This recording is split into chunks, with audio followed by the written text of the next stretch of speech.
Hello बच्चों, कैसे आप सब। इससे पहले वाले वीडियो में आप लोगों ने देखा कि हमने एक्सरसाइज 7.1 का जो बचा हुआ क्वेश्चन था, मीन्स क्वेश्चन नंबर 5 से लेकर क्वेश्चन नंबर 10 तक किया। और उससे पहले वाले वीडियो में हमने चैप्टर 7 का जो बेसिक कॉन्सेप्ट था, जो इंट्रोडक्शन था, उसमें आपका डिस्टेंस फार्मूला आया था। डिस्टेंस फार्मूला का हमने डेरिवेशन देखा था और उससे रिलेटेड हमने एग्जाम्पल लिया था और फिर कुछ क्वेश्चन भी किया था। ठीक, तो आज की इस वीडियो में हम एक्सरसाइज 7.2 करेंगे। देखिए एक्सरसाइज 7.2 में जो फार्मूला है वो आपका सेक्शन फार्मूला है। अब सेक्शन फार्मूला को सबसे पहले हम समझेंगे। सेक्शन फार्मूला को हम समझेंगे कि एक्चुअल में है क्या, और फिर उसका डेरिवेशन देखेंगे कि ये फार्मूला बना कैसे। फिर उसके बाद हम कुछ क्वेश्चन लेंगे आज के इस वीडियो में। फिर उसके बाद नेक्स्ट वीडियो में जो बचा हुआ क्वेश्चन रहेगा उसको करेंगे। देखिए इससे पहले भी हमने चैप्टर 1 से लेकर चैप्टर 6 तक का NCERT का टोटल क्वेश्चन और टोटल एक्सरसाइज का जो भी कॉन्सेप्ट था, हर एक कॉन्सेप्ट को बहुत ही डीपली समझते हुए और एक ही पॉइंट को बहुत अच्छे से क्लियर करते हुए पढ़ाया हुआ है। तो अगर आप लोग बिल्कुल फ्री ऑफ कॉस्ट में टोटल जितना भी NCERT बुक का जितने भी क्वेश्चन हैं सबको आप फ्री ऑफ कॉस्ट करना चाहते हो, पढ़ना चाहते हो, तो आप लोग मेरे चैनल को सब्सक्राइब करिए, वीडियो को लाइक करिए, अपने दोस्तों को भी शेयर करिए। ठीक, तो चलिए स्टार्ट करते हैं। सबसे पहले हम आते हैं सेक्शन फार्मूला पर। देखिए इसमें एक्सरसाइज 7.2 एक्सरसाइज, इसमें पहला जो है आपका सेक्शन फार्मूला है।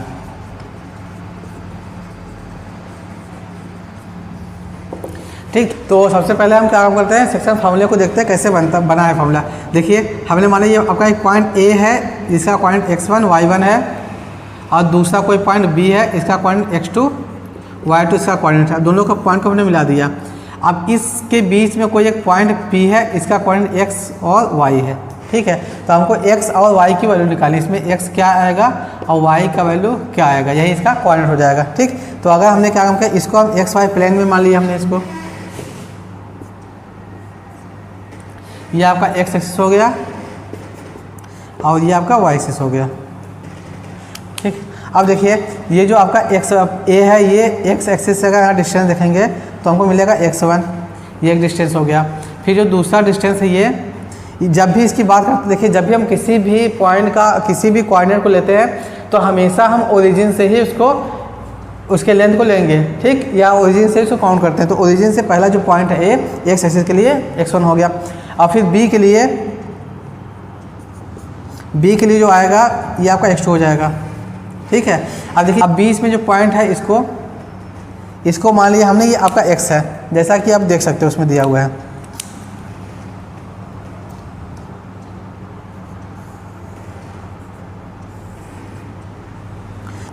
अब देखिए अगर हमने क्या काम किया, इसको ऐसे मिला दिया और इसको ऐसे मिला दिया, बिल्कुल परपेंडिकुलर में, इसको हमने मान लिया r, इसको मान लिया s। ठीक, ये बना दिया। अब देखिए जो आपका p जो पॉइंट है ये a से m डिस्टेंस पर है, a से m डिस्टेंस पर है, और जो पॉइंट p है वो b से n डिस्टेंस पर है। ठीक, इसका मतलब क्या हुआ कि AP is to PB equal to m is to n है। क्या दिया है, AP is to PB equal to क्या होना चाहिए, m इस टू n। ये आपका दिया हुआ है, रेशियो में पहले से दे रखा है। ठीक, कल हमको x और y की वैल्यू निकालनी है, जैसा कि आप लोग देख सकते हो। अब देखिए ये यहाँ से तक का डिस्टेंस x है और यहाँ से तक का डिस्टेंस x1 है। तो ये वाला जो डिस्टेंस आएगा, ये जो डिस्टेंस है, ये देखिए यहाँ से तक x है और यहाँ से यहाँ तक x1 है। अगर यहाँ से तक 10 मान ले, यहाँ से तक 2 मान ले, तो ये बचेगा कितना, 8 बचेगा। इसका मतलब क्या हुआ, जो बड़ा वाला होगा x माइनस x1 को घटा देंगे तो जो आएगा वो ये हो जाएगा यहाँ से यहाँ तक का। और जितना ये है x माइनस x1 वही आपका AR हो जाएगा, x माइनस x1 हो जाएगा।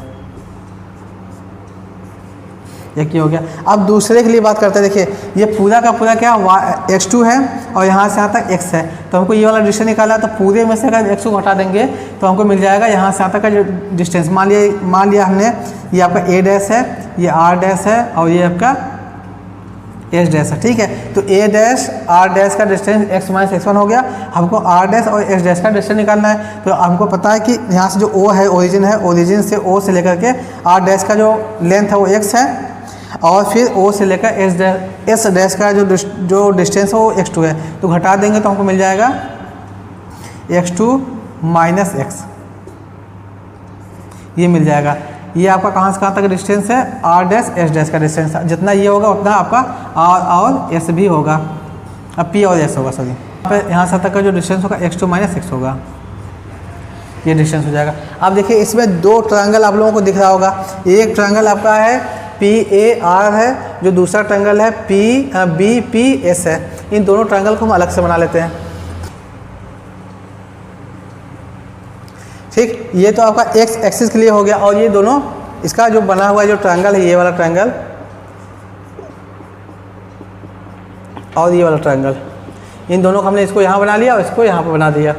अब ये तो आपका एक्स एक्सिस के लिए हो गया। अब वाई एक्सिस की बात करते हैं। देखिए ऊपर से अगर देखा जाए, यहाँ से लेकर यहाँ तक का जो डिस्टेंस है ए तक का, यहाँ से यहाँ तक क्या है आपका y1 है। ठीक, और ये जो इससे ऊपर जो P वाला कोऑर्डिनेट है, अगर P को आगे बढ़ाएंगे, यहाँ से आगे बढ़ाएंगे तो ये जो डिस्टेंस मिलेगा हमको, मतलब यहाँ से लेकर के यहाँ तक का जो डिस्टेंस मिला था ये आपका y1 है। और ये पूरा का पूरा जो डिस्टेंस है ये आपका है y। ठीक, तो हमको निकालना कितना, हमको ये वाला डिस्टेंस निकालना है। तो ये डिस्टेंस क्या होगा, y में से y1 को घटा देंगे, तो जितना डिस्टेंस ये होगा, ये वाला जो डिस्टेंस y माइनस y1 हो जाएगा। ठीक है, उतना ही डिस्टेंस अगर इसको सीधे लेकर चले जाएंगे तो ये वाला जो होगा यहाँ से आता करने वाला कि PR जो डिस्टेंस होगा ये भी आपका y minus PR equal to क्या हो जाएगा, y माइनस y1 हो जाएगा। ठीक, ये मिल गया हमको। फिर वही काम जो हमने यहाँ पर किया है इसके लिए भी करेंगे। अब देखिए यहाँ से यहाँ तक का अगर हमें मिला दे तो हमको क्या मिला, यहाँ से तक का y मिल गया ऊपर वाला। अब फिर इसको लेके चलते हैं, ये वाला जो इसको लेके चले हम। ठीक, अब देखिए यहाँ से तक कितना y2 है, तो इसका मतलब ये हुआ कि इसको अगर आगे बढ़ा देंगे तो ये टोटल जो मिलेगा बड़ा वाला ये आपका मिल जाएगा y2। ठीक, अब देखिए हमको ये वाला जो डिस्टेंस है निकालना है, इसमें ये वाला डिस्टेंस निकालना है। अब देखिए टोटल यहाँ से यहाँ तक y2 है और यहाँ से यहाँ तक y है, ये निकालना है। तो ये वाला जो डिस्टेंस हो जाएगा बड़े वाले में से मतलब y2 माइनस y कर देंगे, निकल जाएगा। अब जितना डिस्टेंस ये है उसी को अगर हम आगे बढ़ा देंगे तो उतना डिस्टेंस ये भी हो जाएगा। तो ये आपका जो डिस्टेंस है BS, ये कितना हो जाएगा, y2 माइनस y हो जाएगा। ठीक, अब इसी डिस्टेंस को यहाँ पर रखकर देखते हैं हम, तो आपको जो PR मिला है ये मिला है y माइनस y1 मिला है, यहाँ पर BS मिला है कितना, y2 माइनस y मिला है। ठीक है, ये दो ट्रायंगल हमको मिल गया। अब इन दोनों ट्रायंगल में देखेंगे हमको क्या क्या करना है। देखिए पहला जो इसमें है ये 90 डिग्री है, अब ये भी 90 डिग्री है, एक एंगल मिल गया। और देखिए ये जो एंगल है और ये जो दो एंगल है दोनों इक्वल होगा। क्यों इक्वल होगा, क्योंकि देखिए ये जो लाइन है आपका पैरेलल टू PS के है, और दो लाइन पैरेलल तभी होता है जब दोनों के बीच का एंगल सेम हो। क्यों पैरेलल है, क्योंकि देखिए हमने क्या काम किया, इसको जो आपका AR है और जो PS है इन दोनों लाइन को एक्स एक्सिस के पैरेलल में खींचा है। ठीक, तो लिखेंगे as AR PS parallel to OS dash. This implies that AR parallel to किसके हो जाएगा, आपका PS के हो जाएगा। देयरफॉर जब दोनों पैरेलल हो जाएगा तो एंगल जो हम लिखते हैं PAR equal to angle BPS, ये दोनों एंगल क्या हो जाएगा, एक दूसरे के इक्वल हो जाएगा। अब देखिए दो ट्रायंगल है, पहला ट्रायंगल है PAR है, दूसरा ट्रायंगल है BPS है। दोनों ट्रायंगल में एक एंगल 90 डिग्री का मिल गया और एक एंगल इक्वल मिल गया। तो दोनों ट्रायंगल क्या हो जाएगा, एक दूसरे के बाई एंगल सिमिलरिटी से दोनों सिमिलर हो जाएगा। जब दोनों सिमिलर हो जाएगा तो इसके करस्पॉन्डिंग साइड का रेशियो भी इक्वल हो जाएगा। अब देखिए यहाँ पर जो दिया है AP आपका M है और PB दिया है N, ये दिया हुआ है। ठीक है, तो उम्मीद करते हैं आपको ये जो इसका फिगर है और ये जो इसका कॉन्सेप्ट है ये समझ में आपको आ गया होगा। अब हम इसके बाद इसका डेरिवेशन देखते हैं। हाँ देखिए लिखेंगे इसमें in triangle PAR and triangle BPS, इन दोनों ट्रायंगल में सबसे पहले देखते हैं PRA equal to angle BSP, क्या है, दोनों इस 90 डिग्री है। एक ये मिल गया हमको, दूसरा क्या, angle PAR equal to angle BPS as AR is parallel to PS। ठीक, जब ये पैरेलल हो जाएगा तो दोनों एंगल भी इक्वल हो जाता है। तो लिखेंगे therefore by angle criterion of similarity triangle PAR is similar to triangle BPS। ठीक, ये जब दोनों ट्रायंगल सिमिलर हो गया तो लिखेंगे करस्पॉन्डिंग साइड का रेशियो भी इक्वल हो जाएगा। तो हम क्या लिखेंगे, देखिए सबसे पहले लिखते हैं AP और PB। इक्वल टू, अब फिर दूसरा क्या है, ए आर लेते हैं हम, ए आर लिया हमने तो यहाँ से लेना पड़ेगा हमको पी एस इक्वल टू, फिर जो बचा हुआ है R P upon S B. ठीक है, ये तीनों का रेशियो, तीनों साइड का रेशियो इक्वल आ जाएगा। अब इसमें जो वैल्यू दिया उसको रखते हैं। सबसे पहले दिया ए पी, ए पी में कितना दिया, A P upon P B, ये आपका दिया एम अपान एन, ये रेशियो दिया हुआ है। अब ए आर की बात करते हैं, ए आर आपका क्या है, एक्स माइनस एक्स वन है अपान, पी एस की बात करते हैं, पी एस कितना है आपका एक्स टू माइनस एक्स है इक्वल टू, फिर उसके बाद क्या है आर पी, आर पी कहाँ है, आर पी आपका वाई माइनस वाई वन है अपान, फिर S B Y two minus Y one, Y two minus Y, sorry. ठीक है, ये आपका दिया हुआ है। अब देखिए ये तीनों रेशियो एक दूसरे के इक्वल हो गए, तो हम इसमें दो दो का रेशियो एक साथ अलग अलग ले सकते हैं। सबसे पहले हम इसका लेंगे, यहाँ सबको एक्स की वैल्यू मिल जाएगी, फिर इसको और इसको लेंगे तो हमको यहाँ से वाई की वैल्यू मिल जाएगी। तो पहले दोनों को लेते हैं, तो M upon N equal to X minus X one upon X two minus X, cross multiply कर देंगे तो एम हो जाएगा यहाँ पर एक्स टू माइनस। देखिए जब हम क्रॉस मल्टीप्लाई करेंगे तो m का मल्टीप्लाई इन दोनों होगा, इसमें भी होगा और इसमें भी होगा, तो यहाँ पर लिख दिया हमने। फिर वही काम इसके लिए भी होगा, इसमें भी होगा इसमें भी होगा, दोनों मल्टीप्लाई होगा। तो हमने m इंटू एक्स टू कर दिया, फिर m into X equal to n का मल्टीप्लाई करेंगे तो n हो जाएगा, x हो जाएगा, फिर माइनस। अब देखिए इन दोनों में आपका यहाँ पर एक x है और यहाँ पर भी x है, ठीक, और फिर बाकी सब अलग अलग चीज़ें हैं। तो हम x वाले को अलग कर दें, क्योंकि हमको x का वैल्यू निकालना है, इसलिए जो भी x वाला टर्म होगा उसको हम अलग कर देंगे। तो यहाँ पर x वाला टर्म है, इसको इधर लेके जाते हैं, इसको इधर लेके आते हैं, तो यहाँ हमको मिलेगा m एक्स टू प्लस हो जाएगा, इसको इधर लेकर आएंगे तो हो जाएगा n X one equal to n X plus m X. ठीक है, अब इन दोनों में से हम क्या काम करेंगे, x कॉमन लेंगे, यहाँ भी x है, यहाँ से कॉमन लेंगे, यहाँ पर तो कुछ नहीं है, m X two plus n X one equal to, यहाँ से x कॉमन ले लेंगे तो बचेगा क्या, n प्लस m बचेगा। ठीक है, तो यहाँ से क्या काम करेंगे, हम x की वैल्यू निकालनी है तो इसको इधर डिवाइड कर देंगे, तो x इक्वल टू हो जाएगा क्या, m X two plus n X one upon m plus n, ये आपका वैल्यू आ गया। तो ये आपका x का क्वाड्रेंट आ गया। बिल्कुल ऐसे ही हमको क्या करना है, m अपान n और y minus Y one upon Y two minus Y को लेकर के y की भी वैल्यू निकालनी है। ठीक है, तो ये आपका पहला वाला x का वैल्यू आ गया। अब y का वैल्यू निकालते हैं।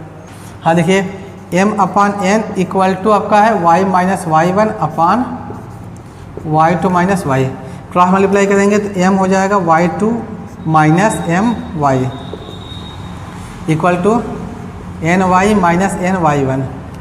अब देखिए y वाला टर्म को उधर भेजेंगे, बाकी जो टर्म बचेगा उसको उधर लेकर आएंगे, तो यहाँ पर m हो जाएगा Y two plus N Y one equal to M Y plus N Y. इन दोनों में से y कॉमन ले लेंगे और यहाँ पर है m Y two plus N Y one, ये तो पहले से ही है, तो फिर y को वैल्यू निकाल लेंगे। यहाँ से y इक्वल टू क्या हो जाएगा, m Y two plus N Y one upon m plus n, ये आपका y का कोऑर्डिनेट आ गया।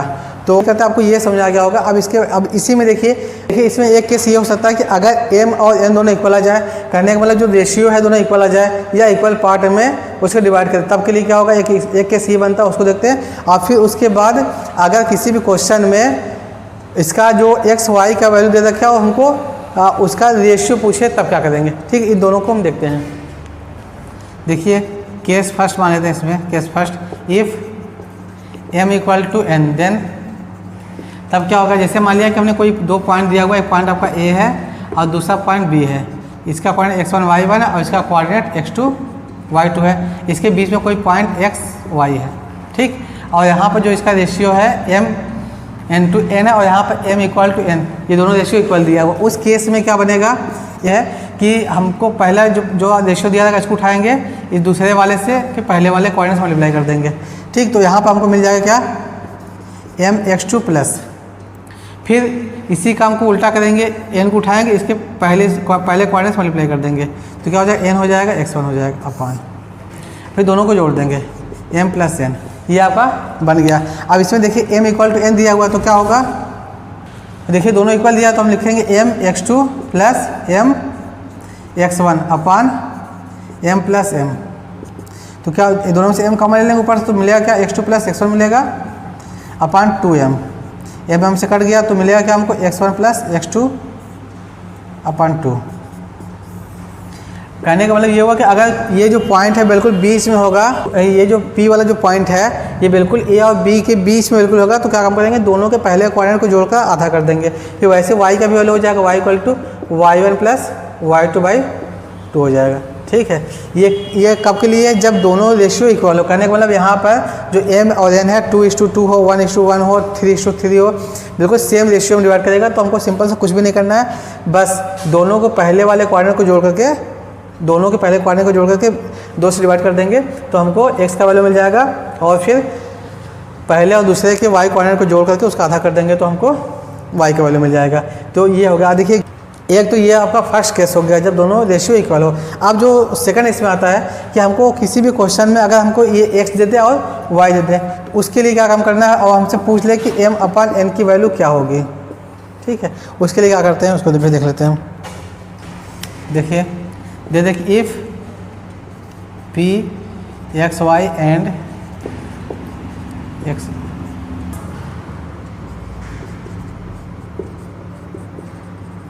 are given, then find। ठीक, m/n रेशियो निकालना होगा, उसके लिए हम क्या फॉर्मूला क्या चीज़ अप्लाई करेंगे। ठीक है, तो देखिए हमको पता है कि m/n है, इसका हमको वैल्यू निकालना है। तो हम इसको लिख सकते हैं कि हम क्या करें, n से डिवाइड कर दें तो मिल जाएगा m/n मिल जाएगा। ठीक है, अब m/n को हम मानते हैं k, तो यह आपका हो जाएगा k/1 हो जाएगा। अब जब भी इस टाइप का होगा तो जो रेशियो होगा उस रेशियो को हम k/1 मानेंगे। k/1 मानने के बाद उसके बीच का कोऑर्डिनेट रख देंगे। जैसे देखिए, मान लिया कि हमने ये आपका a है, दूसरा पॉइंट b है, ये पॉइंट b है। ठीक है, अब इसका कोऑर्डिनेट x1 है, y1 है, इसका कोऑर्डिनेट x2 y2 है, और यहाँ पॉइंट कोई दिया है px दिया है, y दिया है। ठीक, और pxy पहले से दे रखा है। तो हमने क्या माना है कि k/1, तो पहले को मान लेंगे k, इसको मान लेंगे 1 मान लेंगे। ये आपका फिर से बन गया। अब हमको क्या बताना था, k की वैल्यू बतानी है, तो हमने बताया था कि आप पहले k को उठाएंगे, ये क्या है आपका लेफ्ट साइड में है तो इसके राइट साइड के पहले कोऑर्डिनेट्स मल्टीप्लाई कर देंगे। तो और ये किसी इक्वल आएगा, x के इक्वल आ जाएगा। तो x इक्वल टू क्या हो जाएगा आपका k/2 हो जाएगा प्लस, अब फिर 1 को उठाएंगे, इसके फर्स्ट कोऑर्डिनेट मल्टीप्लाई कर देंगे, 1 × x1 अपान k+1। जबकि ये दिया रहेगा क्वेश्चन में ऑलरेडी, तो यहाँ पर लिखे k/2 प्लस x1 अपान k+1। यहाँ से क्रॉस मल्टीप्लाई करने के बाद देखिए, इसमें ये भी दिया है, x1 भी दिया है, x2 भी दिया हुआ है, और x भी दिया हुआ है। तो जब ये दिया है, ये दिया, तो यहाँ से k की वैल्यू निकल जाएगी। या फिर ऐसे कर सकते हैं, या फिर अगर y दिया रहे, x ना दिया है, तो उस केस में भी हम वही काम अप्लाई करेंगे, इसका मल्टीप्लाई कर देंगे, इसमें y में कर देंगे, तो मिल जाएगा आपको क्या, y equal to k/y2 plus y1 upon k+1 upon k+1। ठीक, इसमें भी देखिए y2 दिया है, y1 दिया है और y दिया हुआ है, 3 वैल्यू दिया हुआ, तो हम यहाँ से भी k की वैल्यू निकाल लेंगे। तो ये सब आपका बेसिक समझने के लिए, इस एक्सरसाइज को सॉल्व करने के लिए ये सब फार्मूला या फिर ये सब जो तरीका है यूज़ किया जाएगा। ठीक, तो उम्मीद करते हैं आपको ये जो सेक्शन फार्मूला ये समझ में आ गया होगा, इसका जो केस हो समझ में आ गया होगा। अब हम एक्सरसाइज 7.2 का क्वेश्चन लेते हैं। देखिए, क्वेश्चन में फर्स्ट में दिया कि find the coordinate of the point which divide the join of -1 7 and 4 -3 in the ratio 2:3। ये क्वेश्चन में दिया हुआ है, आप जैसा कि आप देख सकते हो। देखिए इसमें पहले ही 2 पॉइंट दिया हुआ है, तो सबसे पहले हम जो पॉइंट है उसको बना लेते हैं। ये मान लिया आपका पॉइंट ए है, ये आपका -1 है, 7 है, और जो दूसरा पॉइंट है बी, हमने मान लिया बी, ये आपका 4 है, -3 है, ये दोनों पॉइंट दिया हुआ है।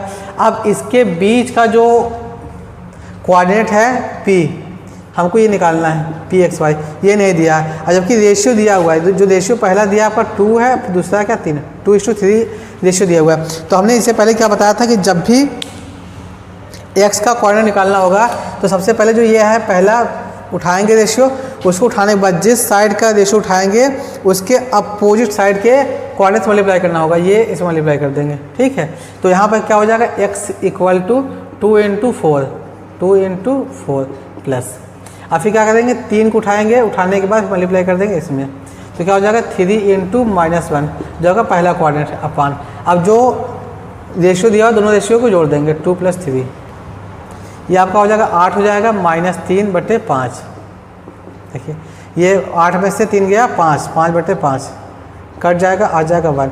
तो जो x का वैल्यू आ गया वो 1 आ गया। ठीक है, फिर वही काम करना है y के लिए भी। अब फिर क्या काम करना होगा, हमको 2 को उठाना होगा, 2 को उठाने के बाद मल्टीप्लाई करना होगा, किससे, y से मल्टीप्लाई करना होगा। तो y का जो वैल्यू आएगा y = 2 इंटू यहाँ पर क्या -3 है, -3 से मल्टीप्लाई कर दिया, फिर प्लस का साइन लगाएंगे, फिर उठाएंगे 3 को उठाने के बाद किस मल्टीप्लाई करना होगा आपको, y 2 में मल्टीप्लाई करना होगा। तो यहाँ पर लिखेंगे 3 × 7 अपान, दोनों रेशियो को जोड़ देंगे 2 + 3। अब देखिए ये आपका जाएगा -6 हो जाएगा, ये -6 हो जाएगा, ये 7 × 21 हो जाएगा अपान 5। अब 21 में से 6 घटाएंगे तो मिलेगा हमको 15, 15/5 काट देंगे तो मिल जाएगा 3। तो जो y का मान आ गया वो 3 आ गया। तो जो मेरा कोऑर्डिनेट है कितना मिला, 1 और 3 मिल गया। ये आपका आंसर है, ये आपका क्वेश्चन नंबर फर्स्ट हो गया। अब उम्मीद करते हैं आपको ये जो क्वेश्चन नंबर फर्स्ट है ये समझ आ गया होगा। अब हम क्वेश्चन नंबर सेकंड लेते हैं। हाँ देखिए क्वेश्चन नंबर सेकंड में दिया कि find the coordinate of the point of trisection of the line segment joining 4 - 1 and -2 -3। अब देखिए क्वेश्चन में बोला कि ट्राइसेक्शन मतलब क्या होता है कि 3 इक्वल पार्ट में डिवाइड करना। सबसे पहले हम ये समझते हैं, 3 इक्वल पार्ट में डिवाइड करने को बोलते हैं ट्राइसेक्शन, और 2 इक्वल पार्ट में डिवाइड करने को बोलते हैं बाइसेक्शन। ठीक, अब देखिए बोला कि 2 पॉइंट है, दोनों पॉइंट को मिलाने के बाद उसको 3 इक्वल पार्ट में हमको डिवाइड करना है। तो सबसे पहले पॉइंट को मानते हैं ए, जो आपका है 4 है -1 है, और जो दूसरा पॉइंट है इसको हमने मान लिया बी, आपका -2 है -3 है। अब दोनों पॉइंट को मिला दिया हमने, जो दोनों पॉइंट को मिला देंगे। अब इसमें हमको 3 पॉइंट अलग अलग लेना है। तो हमने माना आपका ये एक पॉइंट है P, x1 y1 मान लिया, और जो दूसरा है वो Q मान लिया हमने, ये आपका x2 y2 है। ठीक, अब देखिए ये क्या बोला है, ट्राइसेक्शन मीन्स 3 इक्वल पार्ट में डिवाइड करना। तो इसका मतलब क्या होगा कि A से P तक का जो डिस्टेंस है, P से Q तक का, और Q से B तक का 3 डिस्टेंस है, 1 है 2 है 3, ये तीनों क्या है इक्वल डिस्टेंस पर है। और ध्यान देना आपको, जब भी इक्वल की बात करेगा तो जो रेशियो होगा वो क्या होगा, 1 होगा, फिर 1 होगा, फिर इसके बाद 1 होगा। ये आपका तीनों रेशियो है होगा। अब इसके बाद देखिए इसी में हमको क्या करना है, अगर हमको P का कोऑर्डिनेट निकालना है तो इसके लिए क्या काम करेंगे। देखिए आपका ये A है, ये आपका 4 है -1, और यहाँ पर B है -2 -3 है। अब यहाँ पे हमको P का कोऑर्डिनेट निकालना है, तो P हमने लिया x1 y1 ले लिया। अब देखिए यहाँ से यहाँ तक तो 1 दिया हुआ पहले से ही।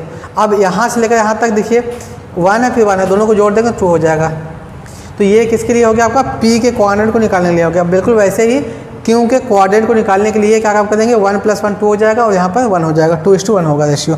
तो उम्मीद करते हैं आपको ये जो कॉन्सेप्ट है ये समझ आ गया होगा। अब हमको क्या करना है, P का कोऑर्डिनेट निकालना होगा। लिखेंगे coordinate of P x1 y1।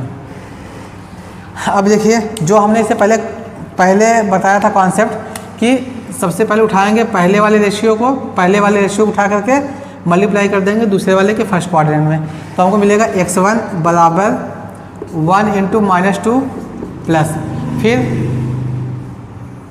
2 को उठा करके इसके फर्स्ट क्वाड्रेंट में मल्टीप्लाई कर देना होगा, 2 × 4 अपान रेशियो कितना 1 + 2 है, ये हो जाएगा -2 + 8 अपान 3। तो यहाँ पर मिलेगा आपको 6/3, काट देंगे तो हो जाएगा 2। x1 जो है आपका वो 2 आ गया। फिर बिल्कुल यही काम करना है y के लिए, y1 के लिए। तो y1 = क्या होगा, देखिए 1 का मल्टीप्लाई करेंगे उसमें 1 × -3 प्लस, और फिर 2 का मल्टीप्लाई करेंगे -1 में, 2 × -1, 2 का मल्टीप्लाई करेंगे -1 में, और 1 का मल्टीप्लाई कर देंगे उसमें अपान 1 + 2। ये देखिए -3 हो जाएगा, माइनस यहाँ पर 2 हो जाएगा अपान 3, तो हो जाएगा -5/3 हो जाएगा। ये y1 का कोऑर्डिनेट हो गया। ठीक है, ये y1 हो गया। अब हमको पता है कि P का जो कोऑर्डिनेट है वो कितना है। देखिए P का कोऑर्डिनेट हमने क्या माना था, x1 y1 माना था, और ये किसके इक्वल हो जाएगा, आइडेंटिकली इक्वल होगा। किसके कौन कौन सा वैल्यू आया, 2 है और -5/3 है। तो P का कोऑर्डिनेट आपका हो गया 2 -5/3। अब ऐसे ही हम Q का भी कोऑर्डिनेट लेते हैं। ठीक, अब हमको क्या करना है, क्यू का कोऑर्डिनेट निकालना। तो कोऑर्डिनेट ऑफ क्यू क्या माना हमने, x2 और y2 मान लिया। फिर जो हमने बताया था बिल्कुल वही काम इसमें भी करना है। अब यहाँ पर जो क्यू है, यहाँ पर जो क्यू है ये आपका x2 y2 है। अब देखिए क्यू से लेकर बी तक का जो डिस्टेंस है वो आपका 1 है और ए से लेकर क्यू तक का जो डिस्टेंस है वो 2 है। तो इसका मतलब क्या हुआ, ये जो रेशियो बना 2:1 का रेशियो बन गया।